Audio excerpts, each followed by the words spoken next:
Sabes, Valeria, que desde que yo he sido defensor de la razón, toda vez que hay que hacer una distinción entre defender la razón como método para encontrar algo, que es lo que yo pregono, profeso y preconizo, y utilizar la razón, porque utilizar la razón lo usan todos los cuerdos, pero defender la razón solo los que han encontrado el camino de la cordura.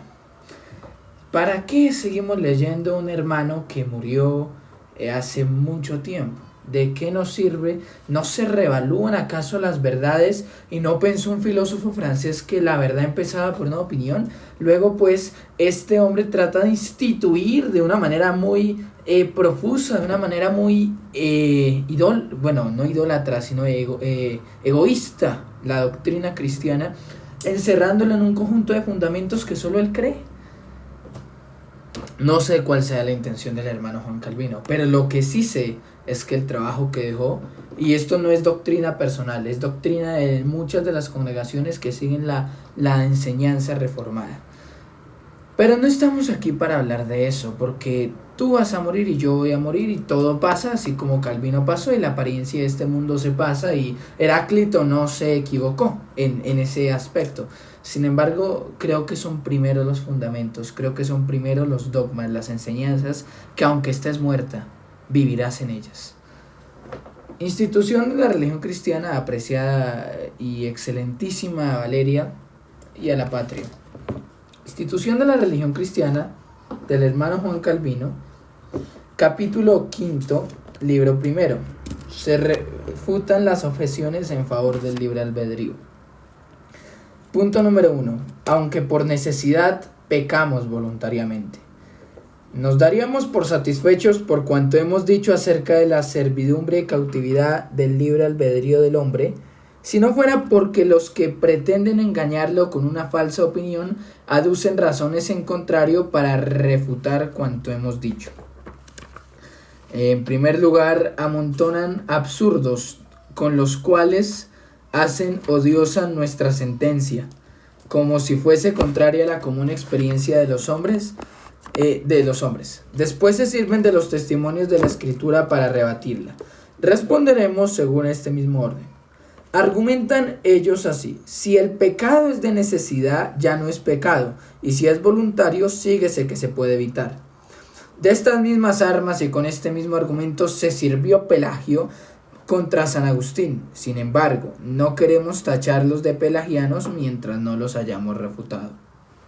Niego, pues, que el pecado deje de ser imputado como tal por ser de necesidad.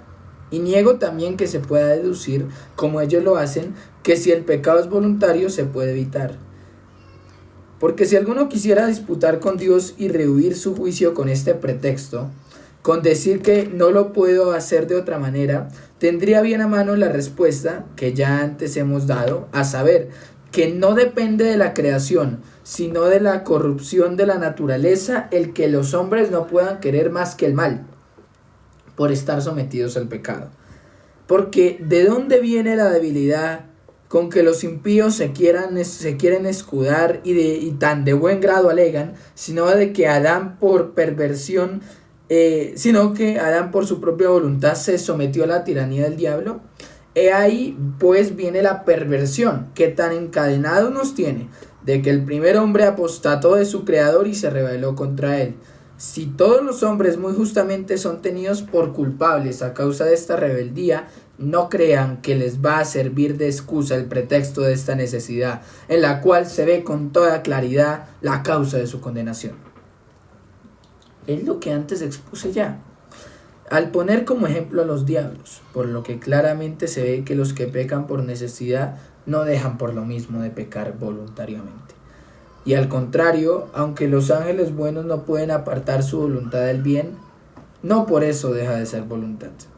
Lo cual lo expuso muy bien San Bernardo, al decir que nosotros somos más desventurados, por ser nuestra necesidad voluntaria, la cual, sin embargo, de tal manera nos tiene atados que somos esclavos del pecado, como ya hemos visto.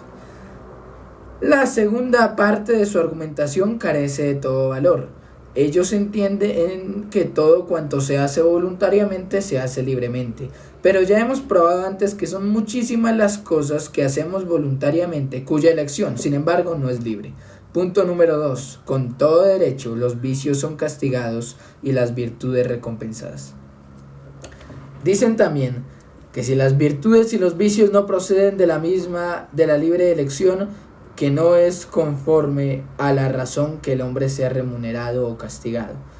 Aunque este argumento está tomado de Aristóteles, también lo emplearon algunas veces San Crisóstomo y San Jerónimo, aunque el mismo San Jerónimo no oculta que los pelagianos se sirvieron corrientemente de este argumento, de los cuales cita las palabras siguientes: si la gracia de Dios obra en nosotros, ella y no nosotros, que no obramos, será remunerada.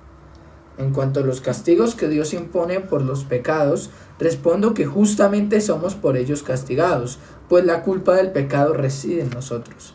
Porque, ¿qué importa que pequemos con un juicio libre o servil si pecamos con un apetito voluntario, tanto más que el hombre es convicto de pecador por cuanto está bajo la servidumbre del pecado? Referente al galardón y premio de las buenas obras, ¿dónde está el absurdo por confesar que se nos da más por la benignidad que por nuestros propios méritos? ¿Cuántas veces no repite San Agustín que Dios no galardona nuestros méritos, sino por sus dones, y que se llaman premios, no lo que se nos debe por nuestros méritos, sino la retribución de las mercedes anteriormente recibidas? Muy atinadamente advierten que los méritos no tendrían lugar si las buenas obras no brotasen de la fuente del libre albedrío, pero están muy engañados al creer que esto es algo nuevo, porque San Agustín no duda en enseñar a cada paso que es necesario lo que ellos piensan que están fuera de razón, como cuando dice: ¿cuáles son los méritos de todos los hombres? Pues Jesucristo vino, no con el galardón que se nos debía, sino con su gracia gratuitamente dada. A todos los halló pecadores, siendo él solo libre de pecado y el que libra de pecado. Y si se te da lo que se te debe, mereces ser castigado. ¿Qué hacer? Dios no te castiga con la pena que merecías, sino que te da la gracia que no merecías. Si tú quieres excluir la gracia, gloríate de tus méritos. Y por ti mismo nada eres. Los pecados son tuyos, pero los méritos son de Dios. Tú mereces ser castigado, y cuando Dios te concede el galardón de la vida, premiará sus dones, no tus méritos. De acuerdo con esto, enseña en otro lugar que la gracia no procede del mérito, sino al revés, el mérito de la gracia. Y poco después concluye que Dios precede con sus dones a todos los méritos, para de allí sacar sus méritos, y que Él da del todo gratuitamente lo que da, porque no encuentra motivo alguno para salvar. Pero es inútil proseguir, pues a cada paso se hallan en sus escritos dichos semejantes. Sin embargo, el mismo apóstol les librará mejor aún de este desvarío, si quieren oír de qué principio deduce él nuestra bienaventuranza y la gloria eterna que esperamos. A los que predestinó, a estos también llamó, y a los que llamó, a estos también justificó, y a los que justificó, a estos también glorificó. Porque por la misericordia de Dios, y no por sus esfuerzos, fueron escogidos, llamados y justificados. Cese, pues, nuestro vano temor de que no habría ya mérito si no hubiese libre albedrío, pues sería de gran locura apartarnos del camino que nos muestra la Escritura. Si todo lo recibiste, ¿por qué te glorías como si no lo hubieras recibido? ¿No vemos que con esto quita el apóstol toda virtud y eficacia al libre albedrío para no dejar lugar alguno a sus méritos? Mas, como quiera que Dios es sobremanera munífico y liberal, remunera las gracias que Él mismo nos ha dado, como si procediesen de nosotros mismos, por cuanto al dárnoslas las ha hecho nuestras. Punto número 3. La elección de Dios es lo que hace que ciertos hombres sean buenos. Alegan después una objeción que parece tomada de San Crisóstomo, que si no estuviese en nuestra mano escoger el bien o el mal, sería necesario que todos los hombres fuesen o buenos o malos, puesto que todos tienen la misma naturaleza. No es muy diferente a esto lo que escribió el autor del libro de la vocación de los gentiles, comúnmente atribuido a San Ambrosio, cuando argumenta que nadie se apartaría jamás de la fe si la gracia de Dios no dejase a la voluntad tal que pueda cambiar de propósito. Me maravilla que hombres tan excelentes se hayan llamado así a engaño. ¿Cómo es posible que Crisóstomo no tuviera presente que es la elección de Dios la que diferencia a los hombres? Ciertamente, no hemos de avergonzarnos en absoluto de confesar lo que tan contundentemente afirma San Pablo: no hay justo ni aun uno. Pero añadimos con él que a la misericordia de Dios se debe que no todos permanezcan en su maldad. Por tanto, como todos tenemos de naturaleza la misma enfermedad, solamente se restablecen aquellos a quienes agrada el Señor curar. Los otros, a los cuales Él por su justo juicio desampara, se van corrompiendo poco a poco hasta consumirse del todo. Y no hay otra explicación de que unos perseveren hasta el fin y otros desfallezcan a mitad de camino. Porque la misma perseverancia es don de Dios, que no da a todos indistintamente, sino solamente a quienes le place. Y si se pregunta por la causa de esta diferencia, que unos perseveren y los otros sean inconstantes, solo se podrá responder que Dios sostiene con su potencia a los primeros para que no perezcan, pero que a los otros no les da la misma fuerza y vigor. Y esto porque quiere mostrar en ellos un ejemplo de la inconstancia humana. Punto número 4. Las exhortaciones a vivir bien son necesarias. Objetan también que es vano hacer exhortaciones, que las amonestaciones no servirían de nada, que las reprensiones serían ridículas si el pecador no tuviese poder per se para obedecer. San Agustín se vio obligado a escribir un libro que tituló De la corrección y de la gracia, porque se le objetaban cosas semejantes a estas, y en él respondió ampliamente a todas las objeciones. Sin embargo, reduce la cuestión en suma a esto: hombre, entiende lo que se te manda, qué es lo que debes hacer. Cuando eres reprendido por no haberlo hecho, entiende que por tu culpa te falta la virtud para hacerlo. Cuando invocas a Dios, entiende de dónde has de recibir lo que pides. Casi el mismo argumento trata en el libro que tituló Del espíritu y de la letra, en el cual enseña que Dios no mide sus mandamientos conforme a las fuerzas del hombre, sino que después de mandar lo que es justo, da gratuitamente a sus escogidos la gracia y el poder de cumplirlo, para probar lo cual no es menester mucho tiempo. Primeramente, no somos solo nosotros los que sostenemos esta causa, sino Cristo y todos sus apóstoles. Miren pues bien nuestros adversarios cómo se van a arreglar para salir victoriosos contra tales competidores. Por ventura Cristo, el cual afirma que sin Él no podemos nada, deja por eso de reprender y castigar a los que sin Él obraban mal. ¿Acaso no exhortaba a todos a obrar bien? ¿Cuán severamente reprende San Pablo a los corintios porque no vivían en hermandad y caridad? Sin embargo, cuando pide él a Dios que les dé gracia para que vivan, luego pide él a Dios que les dé gracia para que vivan en caridad y en amor. La carta a los romanos afirma que la justicia no depende del que quiere ni del que corre, sino de Dios que tiene misericordia. Y sin embargo, no deja luego de amonestar, exhortar y reprender. ¿Por qué, pues, no advierten al Señor que no se tome el trabajo de pedir en balde a los hombres lo que solo Él puede darles y de castigarlos por actos que cometen únicamente porque les falta su gracia? ¿Por qué no advierten a San Pablo que perdone a aquellos en cuya mano no está ni querer, ni correr, si la misericordia de Dios no les acompaña y guía, la cual les falta y por eso pecan? Pero de nada valen todos estos desvaríos, pues la doctrina de Dios se apoya en un óptimo fundamento, si bien lo consideramos. Es verdad que San Pablo muestra cuán poco valen en sí mismas las enseñanzas, las exhortaciones y las reprensiones para cambiar el corazón de los hombres, al decir que ni el que planta es algo ni el que riega, sino Dios que da el crecimiento. Él es quien obra eficazmente.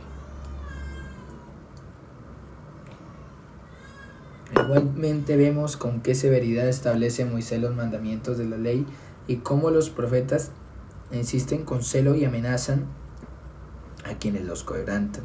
Sin embargo, confiesan que los hombres solamente comienzan a tener entendimiento cuando les es dado corazón para que entiendan, y que es obra propia de Dios circuncidar los corazones y hacer que de corazones de piedra se conviertan en corazones de carne, que Él es quien escribe su ley en nuestras entrañas, y en fin, que Él, renovando nuestra alma, hace que su doctrina sea eficaz. Punto número 5. Las exhortaciones hacen inexcusables a los obstinados. ¿De qué pues sirven las exhortaciones?, dirá alguno. Si los impíos de corazón obstinado las menosprecian, les servirán de testimonio para acusarlos cuando comparezcan ante el tribunal y juicio de Dios, y aún más, que incluso en esta vida su mala conciencia se ve presionada por ellas, porque por más que se quieran mofar de ellas, ni el más descarado de los hombres podrá condenarlas por males. Pero replicará alguno: ¿qué puede hacer un pobre hombre cuando la presteza de ánimo requerida para obedecer le es negada? A esto respondo: ¿cómo puede tergiversar las cosas, puesto que no puede imputar la dureza de su corazón más que a sí mismo? Por eso los impíos, aunque quisieran burlarse de los avisos y exhortaciones que Dios les da a pesar suyo y mal de su grado, se ven confundidos por la fuerza de las mismas. Con ellas prepara Dios a los creyentes a recibir la gracia de obedecer. Pero su principal utilidad se ve en los fieles, en los cuales, aunque el Señor obre todas las cosas por su Espíritu, no deja de usar del instrumento de su palabra para realizar su obra en los mismos, y se sirve de ella eficazmente, y no en vano. Tengamos pues como cierta esta gran verdad, que toda la fuerza de los fieles consiste en la gracia de Dios, según lo que dice el profeta: y les daré un corazón y un espíritu nuevo pondré dentro de ellos, para que anden en mis ordenanzas y guarden mis decretos y los cumplan. Y si alguno pregunta por qué se les amonesta sobre lo que han de hacer, y no se les deja que les guíe el Espíritu Santo, ¿a qué fin les instan con exhortaciones? Puesto que no pueden darse más prisa que según lo que el Espíritu los estimule. ¿Por qué son castigados cuando han faltado? Puesto que necesariamente han tenido que caer debido a la flaqueza de su carne. A quien así objeta le responderé: hombre, ¿tú quién eres para dar leyes a Dios? Si Él quiere prepararnos mediante exhortaciones a recibir la gracia de obedecer a las mismas, ¿qué puedes tú reprender ni criticar en esta disposición y orden de que Dios quiere servirse?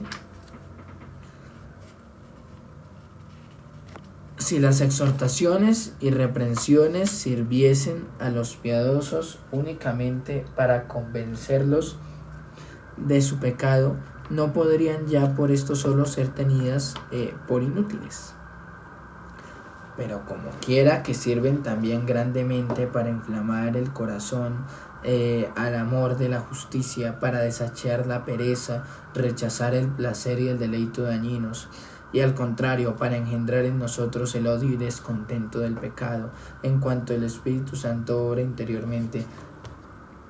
¿Quién se atreverá a decir que son superfluas?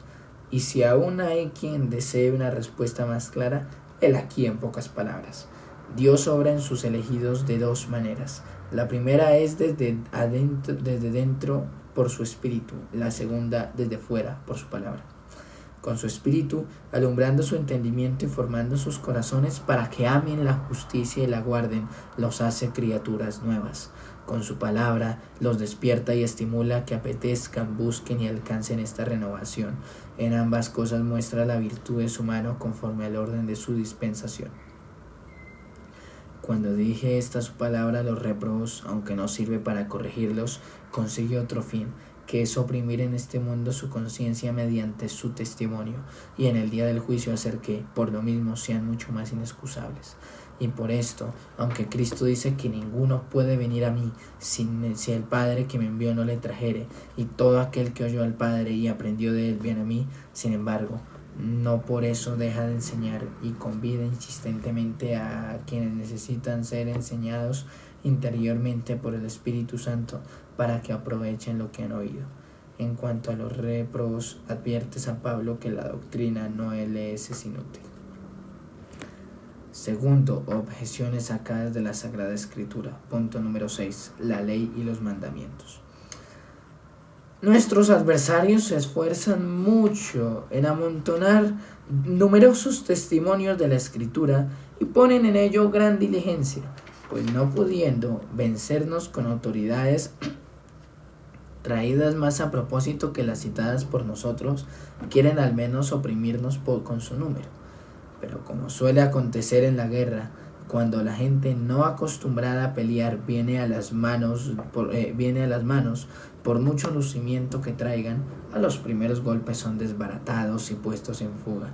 Y de la misma manera nos será a nosotros muy fácil deshacer cuanto ellos objetan, por más apariencia y ostentación de que hagan gala. Y como todos los textos que citan en contra de nosotros se pueden reducir a ciertos puntos generales de doctrina, al ordenarlos todos bajo una misma respuesta, de una vez contestaremos a varios de ellos. Por eso no es necesario responder a cada uno en particular. Ante todo, hacen mucho hincapié en los mandamientos, pensando que están de tal manera proporcionados con nuestras fuerzas que todo cuanto en ellos se prescribe lo podemos hacer. Amontonan pues un gran número y por ellos miden las fuerzas humanas. Su argumentación procede así: o bien Dios se burla de nosotros al prescribirnos la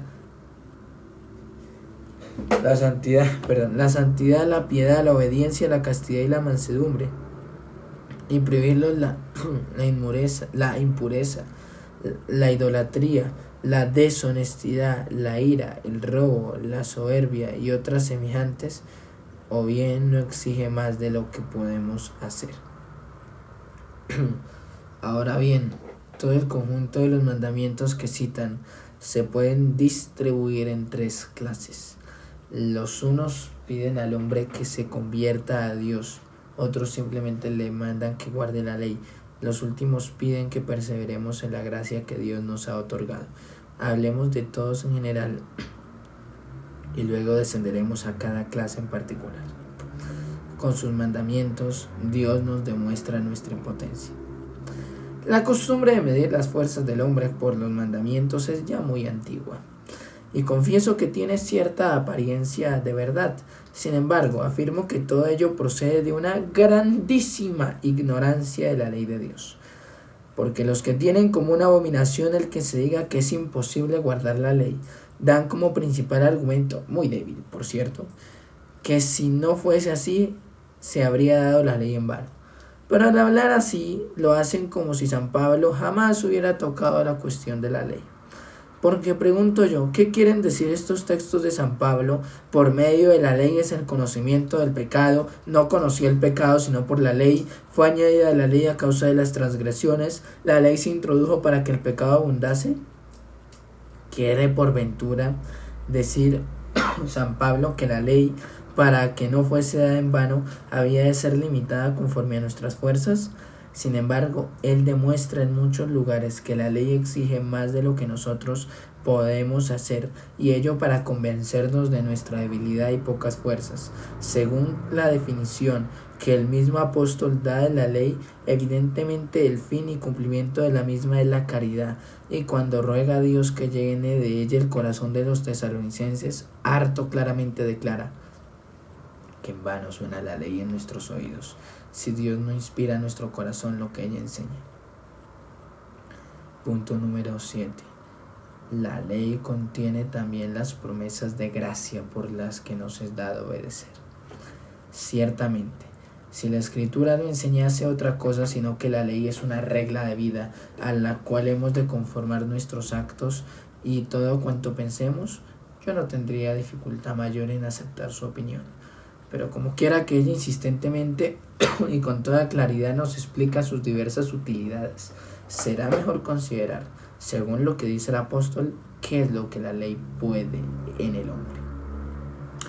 Por lo que respecta al tema que tenemos entre manos, tan pronto como nos dice la ley lo que tenemos que hacer, al punto nos enseña también que la virtud y la facultad de obedecer proceden de la bondad de Dios. Por esto nos insta a que lo pidamos al Señor.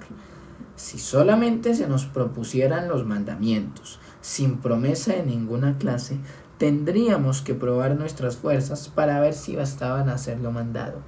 Mas que como quiera que juntamente con los mandamientos van las promesas que nos dicen que no solamente necesitamos la asistencia de la gracia de Dios, sino que toda nuestra fuerza y virtud se apoya en la gracia. Bien a las claras nos dicen que no solamente no somos capaces de guardar la ley, sino que somos del todo inhábiles para ella. Por lo tanto, que no nos molesten más con la objeción de la proporción entre nuestras fuerzas y los mandamientos de la ley, como si el Señor hubiese acomodado la regla de la justicia que había de promulgar en su ley a nuestra debilidad y flaqueza.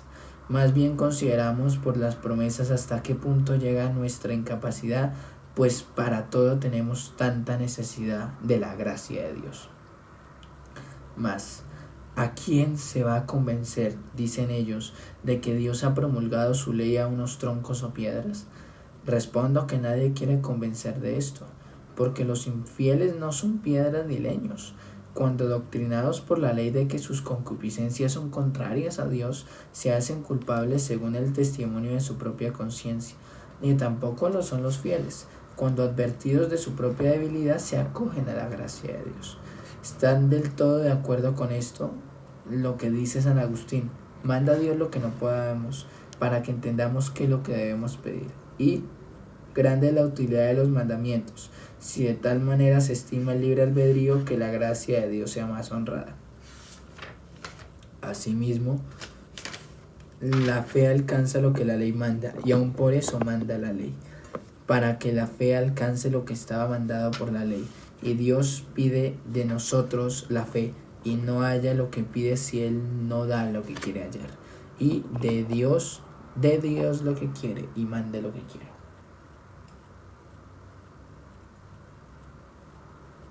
Punto número 8. Dios nos manda a convertirnos y nos convierte. Esto se me comprenderá mejor considerando los 3 géneros de mandamientos que antes hemos mencionado. Manda muchas veces el Señor, así en la ley como en los profetas, que nos convirtamos a Él. Pero por otra parte dice un profeta: conviérteme y seré convertido, porque después que me convertí tuve arrepentimiento. Nos manda también que circuncidemos nuestros corazones, pero luego nos advierte que ésta es hecha por su mano. Continuamente está exigiendo un corazón nuevo en el hombre, pero también afirma que solamente Él es quien lo renueva. Mas, como dice San Agustín, lo que Dios promete, nosotros no lo hacemos por nuestro libre albedrío ni por nuestra naturaleza, sino que Él lo hace por gracia.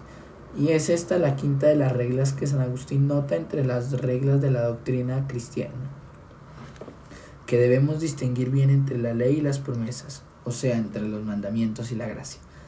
¿Qué dirán pues ahora los que de los mandamientos de Dios quieren deducir que el hombre tiene fuerzas para hacer lo que le manda Dios y amortiguar de esta manera la gracia del Señor por la cual se cumplen los mandamientos?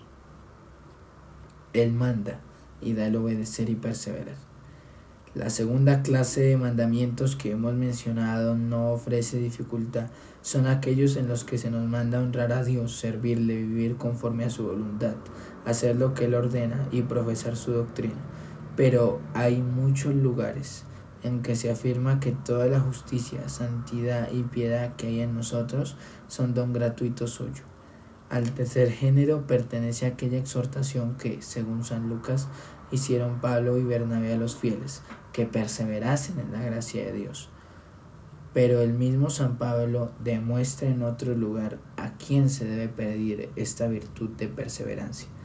Por lo demás, hermanos míos, fortaleceos en el Señor y en el poder de su fuerza. Y en otra parte manda que no contristemos al Espíritu de Dios, con el cual fuimos sellados para el día de la redención.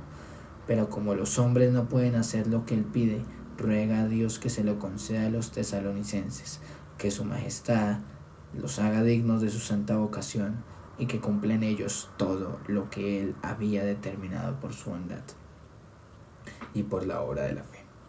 De la misma manera, en la segunda carta a los Corintios, tratando de las ofrendas, alaba muchas veces su buena y santa voluntad, pero poco después da gracias a Dios por haber infundido a Tito la voluntad de encargarse de exhortarlos. Luego, si Tito no pudo ni abrir la boca para exhortar a otros, sino en cuanto que Dios se lo inspiró, ¿cómo podrán ser inducidos los fieles a practicar la caridad si Dios no toca primero sus corazones? Punto número 9. Zacarías 1:3 no prueba el libre albedrío. Los más finos y sutiles discuten estos testimonios porque dicen que todo esto no impide que unamos nuestras fuerzas a la gracia de Dios y que así Él ayuda a nuestra flaqueza. Citan también pasajes de los profetas en los cuales parece que Dios divide la obra de nuestra conversión con nosotros. Volveos a mí, dice, y yo me volveré a vosotros. ¿Cuál es la ayuda con la que el Señor nos asiste? Lo hemos expuesto antes, y no hay por qué repetirlo de nuevo, puesto que solo se trata de probar que en vano nuestros adversarios ponen en el hombre la facultad de cumplir la ley, en virtud de que Dios nos pide que la obedezcamos, ya que es claro que la gracia de Dios es necesaria para cumplir lo que Él manda y que para este fin se nos promete. Pues por aquí se ve, por lo menos, que se nos pide más de lo que podemos pagar y hacer.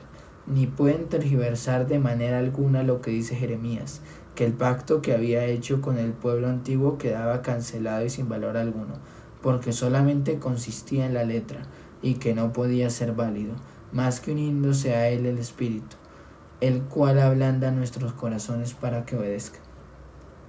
En cuanto a la sentencia, volveos a mí y yo me volveré a vosotros, tampoco les sirve de nada para confirmar su error, porque por conversión de Dios no debemos entender la gracia con que Él renueva nuestros corazones para la penitencia y la santidad de vida, sino aquella con la que testifica su buena voluntad y el amor que nos tiene, haciendo que todas las cosas nos sucedan prósperamente. Igual que algunas veces se dice también que Dios se aleja de nosotros cuando nos aflige y nos envía adversidades. Así pues, como el pueblo de Israel se quejaba por mucho tiempo que llevaba padeciendo grandes tribulaciones, de que Dios lo había desamparado y abandonado, Dios le responde que jamás les faltaría su favor y liberalidad si ellos volvían a vivir rectamente y para Él, que es el dechado y la regla de toda justicia. Por tanto, se aplica mal este lugar al querer inducir del mismo que la obra de la conversión se reparte entre Dios y nosotros. Hemos tratado brevemente aquí de esta materia porque cuando hablemos de la ley tendremos oportunidad de tratar de ella más por extenso. Punto número 10. Las promesas de la Escritura están dadas a propósito. El segundo modo de exponer estos argumentos no difiere mucho del primero. Alegan las promesas en las cuales parece que Dios hace un pacto con nosotros, como son: buscad lo bueno y no lo malo para que viváis. Y si quisiereis y oyereis, comeréis el bien de la tierra. Si no quisiereis y fuereis rebeldes, seréis consumidos. Y a espada, porque la boca de Jehová lo ha dicho. Si quitares de delante de mí tus abominaciones, no serás rechazado. Si oyeres atentamente a la voz de Jehová tu Dios, para guardar y poner por obra todos sus mandamientos que yo te prescribo hoy, también Jehová tu Dios te exaltará sobre las naciones de la tierra, y otras semejantes. Piensan pues ellos que Dios se burlaría de nosotros dejando estas cosas a nuestra voluntad, si no estuviese en nuestra mano y voluntad hacerlas o dejarlas de hacer. Ciertamente que esta razón parece tener mucha fuerza y que hombres elocuentes podrían ampliarla con muchos reparos, porque podrían arguir que sería gran crueldad por parte de Dios que nos diese a entender que solamente nosotros tenemos la culpa de no estar en su gracia y así recibir de Él todos los bienes, si nuestra voluntad no fuese libre y dueña de sí misma, que sería ridícula la liberalidad de Dios si de tal manera nos ofreciese sus beneficios, que no pudiéramos disfrutar de ellos, e igualmente en cuanto a sus promesas, si para tener efecto las hace depender de una cosa imposible. En otro lugar hablaremos de las promesas que llevan consigo alguna condición, para que claramente se vea que, aunque la condición sea imposible de cumplir, sin embargo no hay absurdo alguno en ellas. En cuanto a lo que al tratado presente toca, Niego que el Señor sea cruel o inhumano con nosotros, cuando nos exhorta y convida a merecer sus beneficios y mercedes, sabiendo que nosotros somos del todo impotentes para ello. Porque como las promesas son ofrecidas tanto a los fieles como a los impíos, cumplen con su deber respecto a ambos. Pues así como el Señor con sus mandamientos aguijonea la conciencia de los impíos para que no se duerman en el deleite de sus pecados, olvidándose de sus juicios, igualmente con sus promesas, en cierta manera, les hace ver con toda certeza cuán indignos son de su benignidad. Porque, ¿quién negará que es muy justo y conveniente que el Señor haga bien a los que le honran y que castigue con severidad a los que le menosprecian?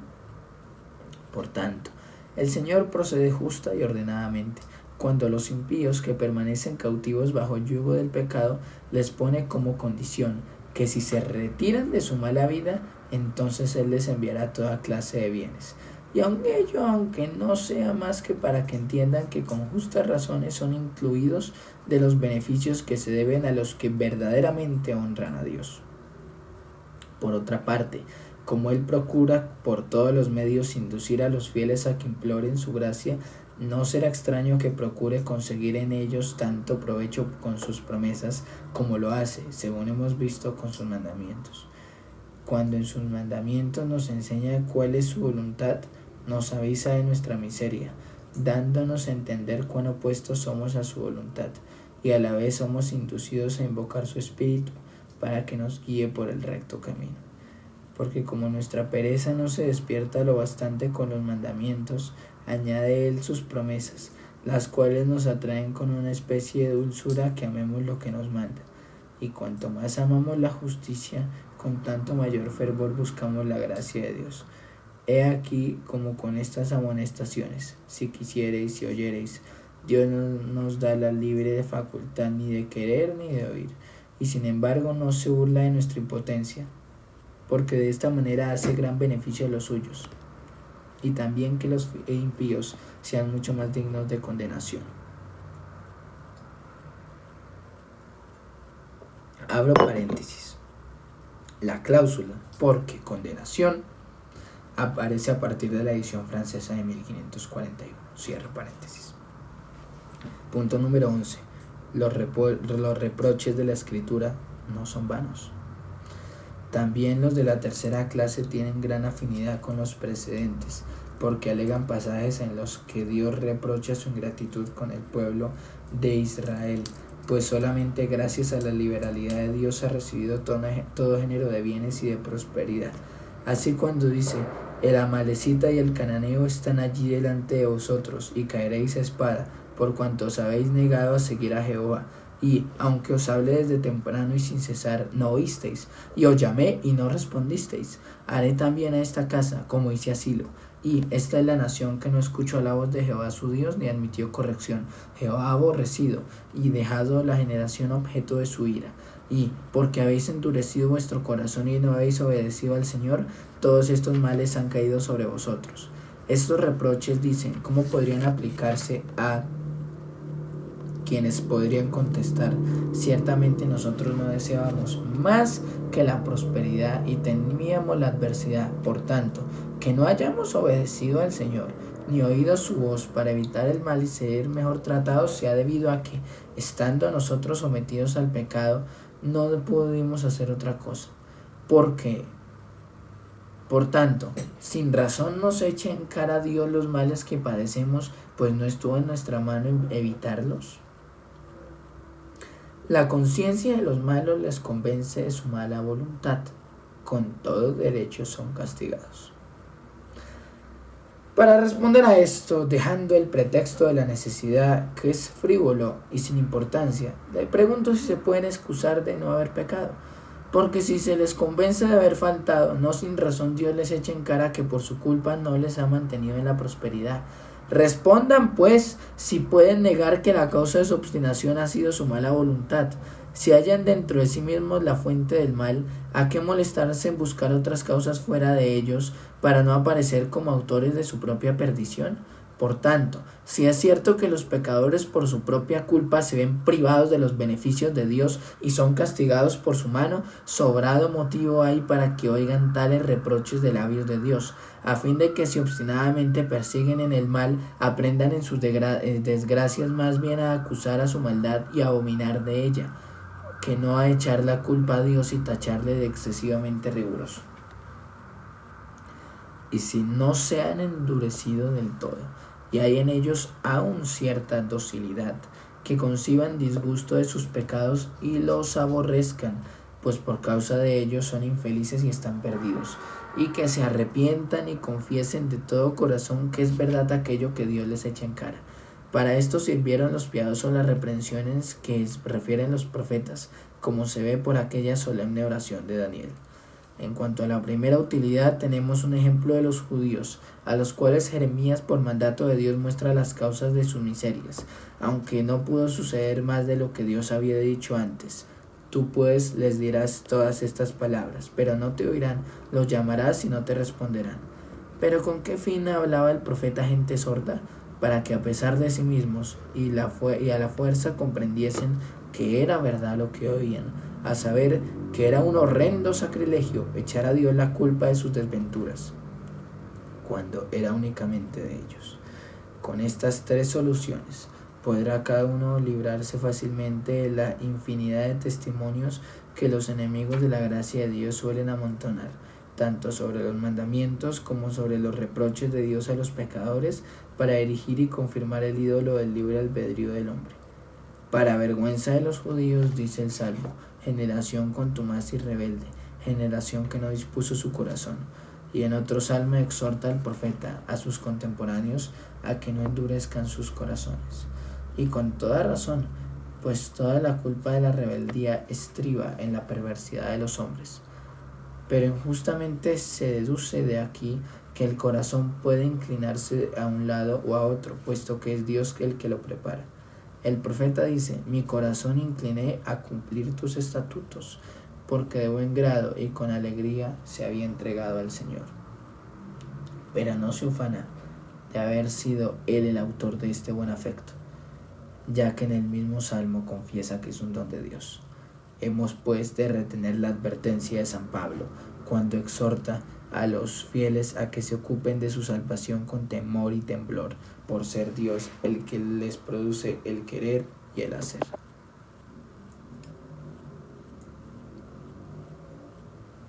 Es cierto que les manda que pongan mano a la obra y que no estén ociosos, pero al decirles que lo hagan con temor y solicitud, los humilla de tal modo que han de tener presente que es obra propia de Dios lo mismo que les manda hacer. Con lo cual enseña que los fieles obran pasivamente, si así puede decirse, en cuanto que el cielo es quien les da la gracia y el poder de obrar, a fin de que no se atribuyan ninguna cosa a sí mismos ni se glorien de nada. Por tanto, cuando Pedro nos enseña a añadir virtud a la fe, no nos atribuye una parte de la obra, como si algo hiciéramos per se, sino que únicamente despierta la pereza de nuestra carne, por la que muchas veces queda sofocada la fe. A esto mismo viene lo que dice San Pablo: no apaguéis al espíritu, porque muchas veces la pereza se apodera de los fieles si no se la corrige. Si hay aún alguno que quiera deducir de esto que los fieles tienen el poder de alimentar la luz que se les ha dado, fácilmente se puede refutar su ignorancia, ya que esta misma diligencia que pide el apóstol no viene más que de Dios, porque también se nos manda muchas veces que nos limpiemos de toda contaminación, y sin embargo el Espíritu Santo se reserva para sí solo la dignidad de santificar. En conclusión, bien claro se ve por las palabras de San Juan que lo que pertenece exclusivamente a Dios nos es atribuido a nosotros por una cierta concesión. Cualquiera que es engendrado de Dios, dice, se guarda a sí mismo. Los apóstoles del libre albedrío hacen mucho hincapié en esta frase, como si dijese que nuestra salvación se debe en parte a la virtud de Dios y en parte a nosotros. Como si ese guardarse de que hable el apóstol no nos viniese también del cielo. Y por eso Cristo ruega al Padre que nos guarde del mal y del maligno. Y sabemos que los fieles, cuando luchan contra Satanás, no alcanzan las victorias con otras armas que con las de Dios. Por esta razón San Pedro, Después de mandar purificar las almas por obediencia a la verdad, añade como corrigiéndose por el Espíritu. Para concluir, San Juan en pocas palabras prueba cuán poco valen y pueden las fuerzas humanas en la lucha espiritual, cuando dice que todo aquel que es nacido de Dios no practica el pecado, porque la simiente de Dios permanece en él. Y da la razón en otra parte, porque nuestra fe es la victoria que vence al mundo. Punto número 12. Explicación de Deuteronomio 30, 11 al 14. Sin embargo, alegan un texto de la ley de Moisés que parece muy contrario a nuestra solución. Después de haber promulgado la ley, declara ante el pueblo lo siguiente: este mandamiento que yo te ordeno hoy no es demasiado difícil para ti, ni está lejos en el cielo, sino muy cerca de ti, en tu boca y en tu corazón, para que lo cumplas.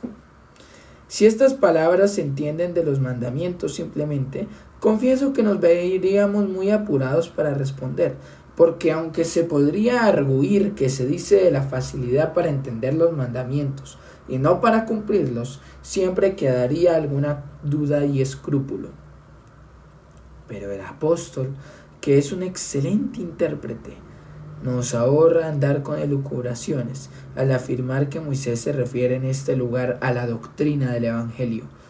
Y si alguno osadamente afirma que San Pablo retorció el texto aplicándolo al Evangelio, aunque semejante osadía no deja de sonar a impiedad y poca religiosidad, sin embargo, además de la autoridad del apóstol, tenemos medios para convencer a ese tal. Porque si Moisés hablara solamente de los mandamientos, el pueblo se hubiera llenado de vana confianza, pues ¿qué les hubiera quedado sino arruinarse si hubieran querido guardar la ley con sus propias fuerzas como si fuera algo fácil? ¿Dónde está esa facilidad para guardarla si nuestra naturaleza fracasa y no hay quien no tropiece al intentar encaminar?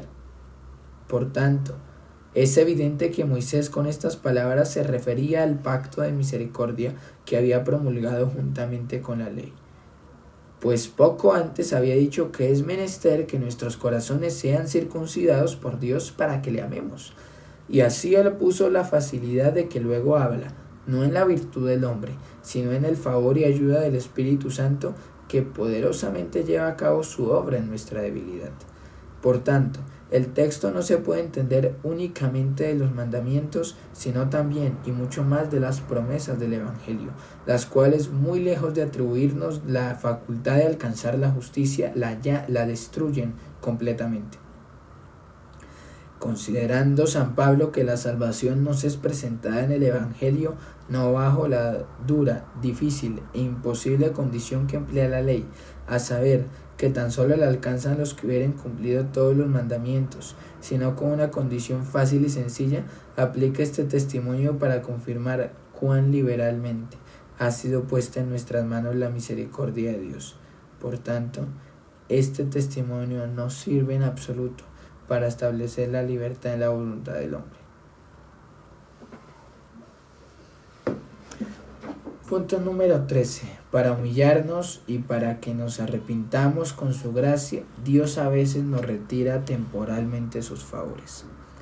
Suelen también traer como objeción algunos testimonios por los que se muestra que Dios retira algunas veces su gracia a los hombres, para que consideren hacia qué lado han de volverse. Así se dice en Oseas: andaré y volveré a mi lugar, hasta que reconozcan su pecado y busquen mi rostro. Sería ridículo, dicen, que el Señor pensase que Israel le había de buscar, si sus corazones no fuesen capaces de inclinarse a una parte u otra, como si no fuese cosa corriente que Dios por sus profetas se muestre airado y deje ver su deseo de abandonar a su pueblo hasta que cambie su modo de vivir. Pero, ¿qué pueden deducir de nuestros adversarios de tales amenazas? Si pretenden que el pueblo, abandonado por de Dios, puede por sí mismo convertirse a él, tienen en su contra toda la Escritura, y si admiten que es necesario la gracia de Dios para la conversión, ¿a qué fin disputan con nosotros? Pero quizás digan que admiten que la gracia de Dios es necesaria, pero de tal manera que el hombre hace algo de su parte. ¿Mas cómo lo prueban? Evidentemente que no por el texto citado, ni por otros semejantes, Porque es muy distinto a que Dios deja de su mano al hombre para ver en qué parará, a afirmar que socorre la flaqueza del mismo para robustecer sus fuerzas. Pero preguntarán, ¿qué quieren entonces decir estas dos maneras de hablar? Respondo que vienen a ser como si Dios dijera: puesto que no saco provecho alguno de este pueblo aconsejándole, exhortándole y reprendiéndole, me apartaré de él un poco y consentiré en silencio que se vea afligido. Quiero ver si por ventura, al sentirse oprimido por grandes tribulaciones, se acuerda de mí y le busca. Cuando se dice que Dios se apartará de él, se quiere dar a entender que le privará de su palabra, al afirmar que quiere ver qué es lo que los hombres harán en su ausencia. Quiere significar que secretamente les probará por algún tiempo con varias tribulaciones, y tanto lo uno como lo otro lo hace para humillarnos. Porque si él con su espíritu no nos concediese docilidad, el castigo de las tribulaciones, en vez de lograr nuestra corrección, solo conseguiría quebrantarnos.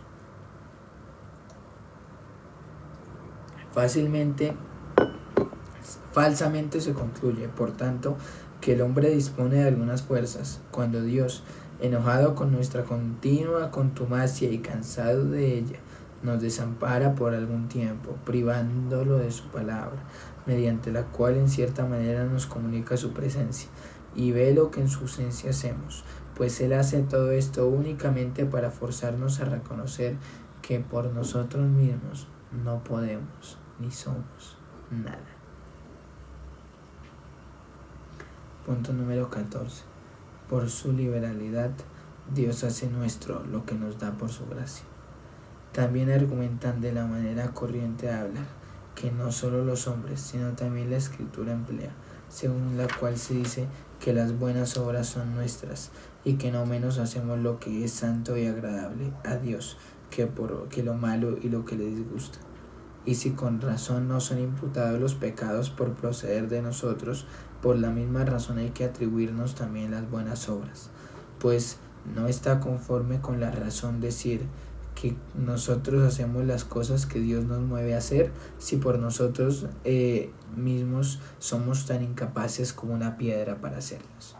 Por eso concluyen que aunque la gracia de Dios sea el agente principal, sin embargo, expresiones como las mencionadas significan que nosotros tenemos cierta virtud natural para orar.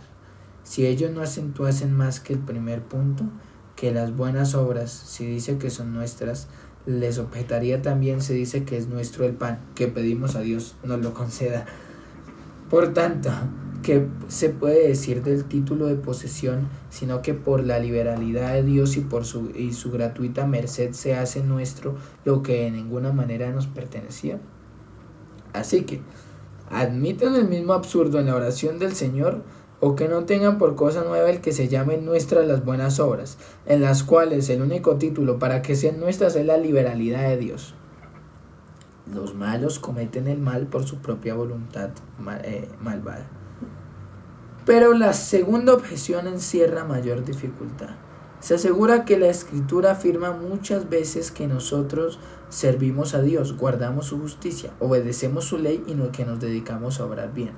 Siendo todo esto cometido propio del entendimiento y de la voluntad del hombre, ¿cómo podría atribuirse a la vez al Espíritu de Dios y no a nosotros, si nuestra facultad y poder no tuviese cierta comunicación con la potencia de Dios? Será fácil desentendernos de estos lazos, si consideramos bien cómo el Espíritu de Dios obra en los santos. Primeramente, la semejanza que aducen está aquí fuera de propósito, porque ¿quién hay tan insensato que crea que Dios mueve al hombre ni más ni menos que como nosotros arrojamos una piedra? Ciertamente, tal cosa no se sigue en nuestra doctrina. Nosotros contamos entre las facultades del hombre el aprobar, desechar, querer y no querer, procurar, resistir, es decir, aprobar la vanidad, desechar el verdadero bien, querer lo malo, no querer lo bueno, procurar el pecado, insistir en resistir a la justicia. ¿Qué hace el Señor en todo esto? Si quiere usar de la perversidad del hombre como instrumento de su ira, la encamina y dirige hacia donde le place para realizar mediante los malvados sus obras buenas y justas. Por tanto, Cuando vemos a un hombre perverso servir a Dios, satisfaciendo su propia maldad, podremos por ventura compararlo con una piedra que arrojada por mano ajena va, no por su movimiento o sentimiento o su propia voluntad. Vemos pues la gran diferencia que existe. Los creyentes, por su voluntad regenerada y fortalecida por el Espíritu Santo, quieren el bien. ¿Y qué decir de los buenos, de los cuales se trata principalmente? Cuando el Señor erige en ellos su reino, le refrena y modera su voluntad para que no se vea arrebatada por apetitos desordenados, según tiene ella por costumbre conforme a su inclinación natural. Por otra parte, para que se incline a la santidad y la justicia, la endereza conforme a la norma de su justicia. La forma y dirige para que no vacile ni caiga, la fortalece y confirma con la potencia de su espíritu. De acuerdo con esto, responde San Agustín a tales gentes: tú me dirás, a nosotros nos obliga a hacer, no hacemos por nosotros. Es verdad lo uno y lo otro, tú haces y te hacen hacer. Eres movido para que hagas y tú también obras, y tú obras bien, cuando el que es bueno es quien te hace obrar. El Espíritu de Dios que te hace obrar, hacer, es el que te ayuda a los que hacen. Su nombre de ayudador denota que también tú haces algo. Esto es lo que dice San Agustín. En la primera parte de esta sentencia afirma que la operación del hombre no queda suprimida por el movimiento o intervención del Espíritu Santo, porque la voluntad que nos es guiada para que se encamine hacia el bien es de naturaleza. Pero luego añade que del nombre ayudador se puede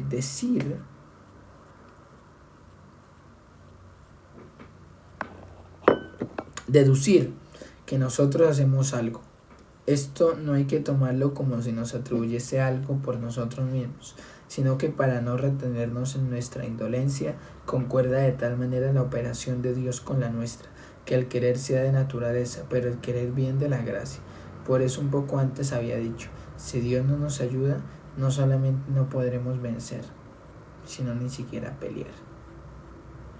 Punto número 15. Por la gracia hacemos las obras que el Espíritu de Dios hace en nosotros. Por aquí se ve que la gracia de Dios, según se toma este nombre cuando se trata de la regeneración, es la regla del Espíritu para encaminar y dirigir la voluntad del hombre. No puede dirigirla sin corregirla, sin que la reforme y renueve. De ahí que digamos que el principio de la regeneración consiste en que lo que es nuestro sea desarraigado de nosotros. Asimismo, no la puede corregir sin que la mueva, la empuje, la lleve y la mantenga. Por eso decimos con todo derecho que todas las acciones que de allí proceden son enteramente suyas. Sin embargo, no negamos que es muy gran verdad lo que enseña San Agustín, que la voluntad no es destruida por la gracia, sino más bien reparada. Pero se pueden admitir muy bien ambas cosas, que se diga que está restaurada la voluntad del hombre, cuando corregida su malicia y perversidad,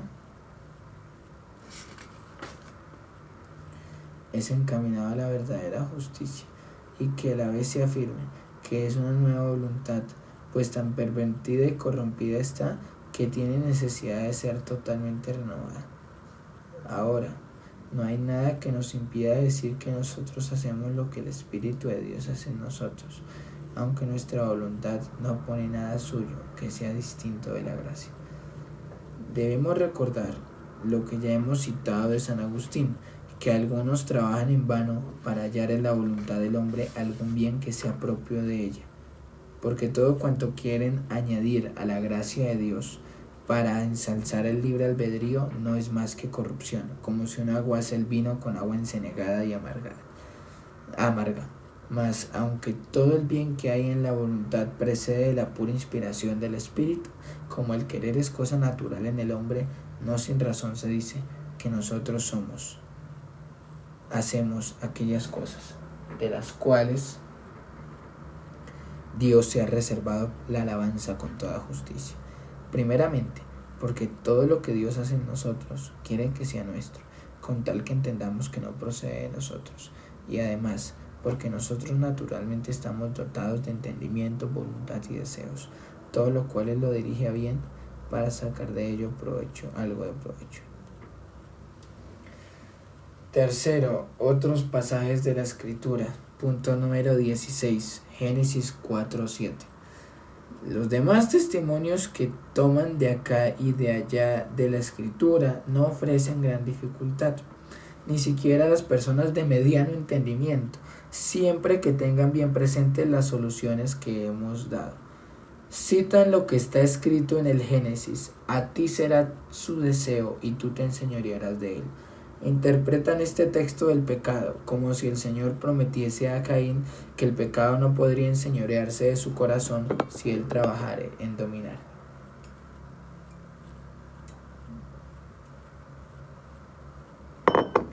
Pero nosotros afirmamos que está más de acuerdo con el contexto y con el hilo del razonamiento referirlo a Abel y no al pecado. La intención de Dios en este lugar es reprender la envidia perniciosa que Caín había concebido contra su hermano Abel, y lo hace aduciendo dos razones. La primera, que se engañaba al pensar que era tenido en más que su hermano ante Dios, el cual no admite más alabanza que la que procede de la justicia y la integridad. La segunda, que era muy ingrato para con Dios por el beneficio que de él había recibido, pues no podía sufrir a su propio hermano menor que él y que estaba a su cuidado.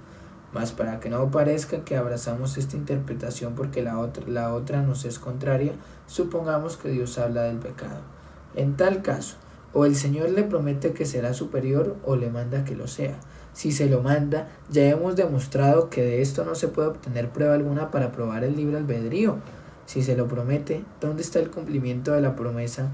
Pues Caín fue vencido por el pecado, del cual debía enseñorearse.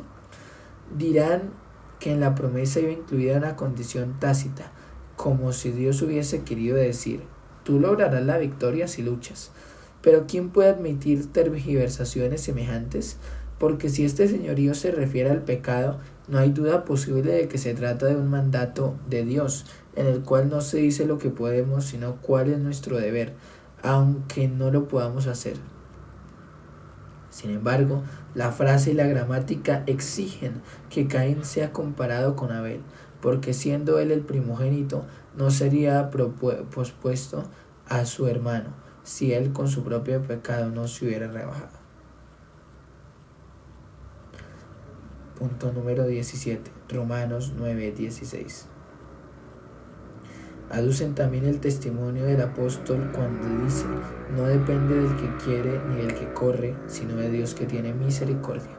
De lo cual concluyen que hay algo en la voluntad y en el impulso del hombre, que aunque débil, ayudada no obstante por la misericordia de Dios, no deja de tener éxito.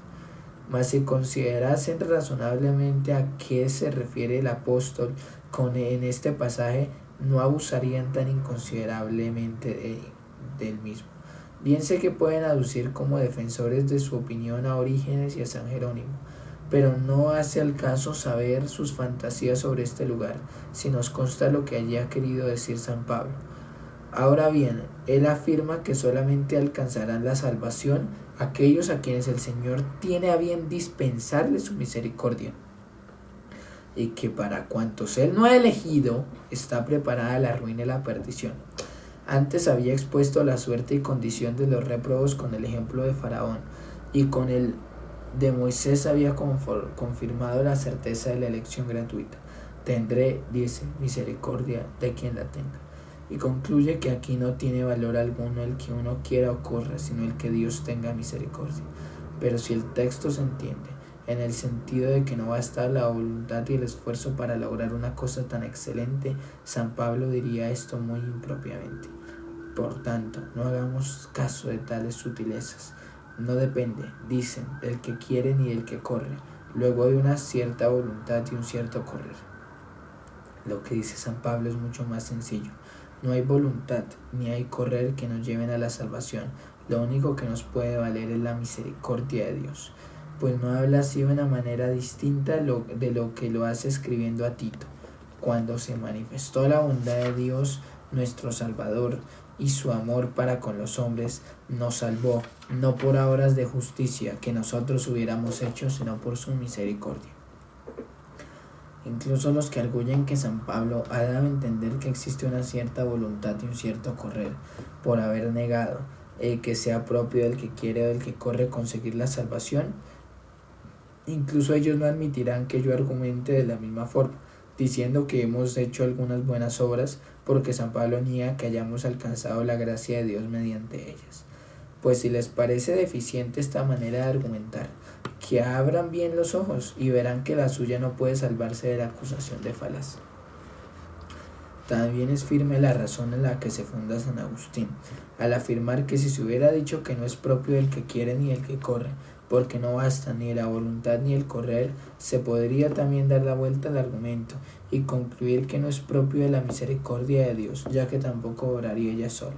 Pero como esto segundo es del todo absurdo, con toda razón concluye San Agustín que por eso se dice que no existe ninguna voluntad humana buena, sino la prepara el Señor, que no debamos querer y correr, sino que lo uno y lo otro lo hace Dios en nosotros. No menos neciamente fuerzan algunos el texto de San Pablo: somos colaboradores de Dios. Es indudable que se debe limitar únicamente a los ministros, y se llaman cooperadores no porque pongan algo de sí mismos, sino porque Dios obra mediante ellos, después de haberlos hecho idóneos para hacerlo, adornándolos con los dones necesarios. Punto número 18. Eclesiástico 15, 14 al 17. Aportan también el testimonio del libro de Eclesiástico, aunque como se sabe, su autor es de dudosa autoridad. Pero, aunque no le repudiemos, que podríamos hacerlo con toda razón, ¿qué es lo que allí se dice en confirmación del libre albedrío? Se dice que el hombre, después de haber sido creado, fue dejado a su libre albedrío y que Dios le impuso unos mandamientos que guardar, los cuales a su vez le guardarían a él, que la vida y la muerte, el bien y el mal fuesen puestos ante el hombre para que escogiese según su gusto. Aceptemos que el hombre haya recibido en su creación el poder de escoger la vida o la muerte. ¿Qué sucederá si responderemos que lo perdió? Desde luego, no es mi intención contradecir a Salomón, quien afirma que el hombre al principio fue creado bueno y que él ha inventado per se muchas perversas novedades. Mas como el hombre al degenerar y no permanecer en el estado en el cual Dios lo creó, se echó a perder a sí mismo y todo cuanto tenía, cuanto se dice que recibió su primera creación, no se puede aplicar a su naturaleza viciada y corrompida. Así que no solamente respondo a estos, sino también al mismo autor del Eclesiástico, quien quiera que sea, de esta manera. Si queréis enseñar al hombre a buscar en sí mismo el poder de alcanzar la salvación, vuestra autoridad no es de tanto valor ni merece tanta estima, que pueda menoscabar en los más mínimos la palabra de Dios dotada de plena certeza. Mas si solamente queréis reprimir la maldad de la carne, que imputando sus vicios a Dios pretende vanamente excusarse, y por esto decís que el hombre tiene una naturaleza buena dada por Dios, y que él ha sido causa de su propia ruina y perdición, entonces yo afirmo lo mismo, con tal que convengamos también en que por su culpa se haya ahora despojado de aquellos dones y gracias con que el Señor le había adornado al principio, y así confesemos a la vez que el hombre tiene ahora necesidad de médico y no de abogado. Punto número 19. Lucas 10:30. No hay cosa que más corriente tengan en la boca que la parábola de Cristo sobre el buen samaritano, en la cual se dice que los ladrones dejaron a un viajero medio muerto en el camino. Sé muy bien que lo que de ordinario se enseña es que la persona de este viajero representa la desgracia del linaje humano. De aquí arguyen nuestros adversarios. El hombre no ha sido de tal manera asaltado por el pecado y por el diablo que no le quede aún algo de vida y algunas reliquias de los bienes que antes poseía, puesto que se dice que le dejaron medio muerto. Porque ¿dónde dicen estaría aquella media vida si no le quedase aún al hombre parte de su entendimiento y de su voluntad? En primer lugar, si yo no admitiese su alegoría, ¿qué podrían alegar? porque es indudable que los doctores antiguos en esta alegoría han ido más allá del sentido literal propio que el Señor pretendía con tal parábola. Las alegorías no deben ir más allá de lo que permite el sentido señalado por la Escritura, pues lejos están de ser suficientes y aptas para probar una doctrina determinada. Tampoco me faltan razones con las que poder refutar toda esta fantasía, porque la palabra de Dios no dice que el hombre tiene media vida, sino que está muerto del todo en cuanto a la vida bienaventurada. San Pablo, cuando habla de nuestra redención, no dice que nosotros estábamos medio muertos y hemos sido curados, dice que estando muertos hemos sido resucitados. Él no llama a recibir la gracia de Cristo a los que viven a medias, sino a los que están muertos y sepultados. ¿Está tan de acuerdo con esto lo que dice el Señor, que ha llegado la hora en que los muertos oigan la voz del Hijo de Dios? ¿Cómo podrán oponer una vana alegoría a tan claros testimonios de la Escritura? Pero supongamos que esta alegoría tenga tanto valor como un testimonio. ¿Qué pueden concluir contra nosotros? El hombre está medio vivo, luego tiene alguna parte de vida, a saber, alma capaz de razón, aunque no conozca la sabiduría celestial y espiritual. Tiene un cierto juicio para conocer lo bueno y lo malo, tiene cierto sentimiento de Dios, aunque no verdadero conocimiento del mismo. ¿Pero en qué se resuelven todas estas cosas? Evidentemente no pueden lograr que no sea verdad lo que dice San Agustín, y que incluso los mismos escolásticos admiten que los dones gratuitos pertinentes a la salvación han sido quitados al hombre después del pecado, y que los dones naturales han quedado mancillados y corrompidos. Por tanto, quede firmemente asentada esta verdad, que el entendimiento del hombre de tal manera está apartado de la justicia de Dios que no puede imaginar, concebir ni comprender más que impiedad, impureza y abominación. E igualmente que su corazón de tal manera se halla emponzoñado por el veneno del pecado que no puede producir más que muerte.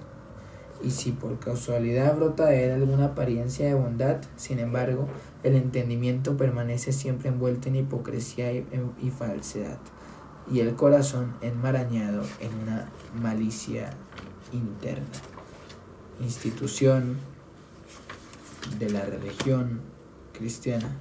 Un saludo a todos, en especial a Valeria, porque es preciso, estimada hermanita, que no olvides que los grandes estudios siempre han tenido sus referencias clásicas, y Juan Calvino es impajaritablemente, indudablemente, indubitablemente, inexorablemente una referencia clásica de la teología.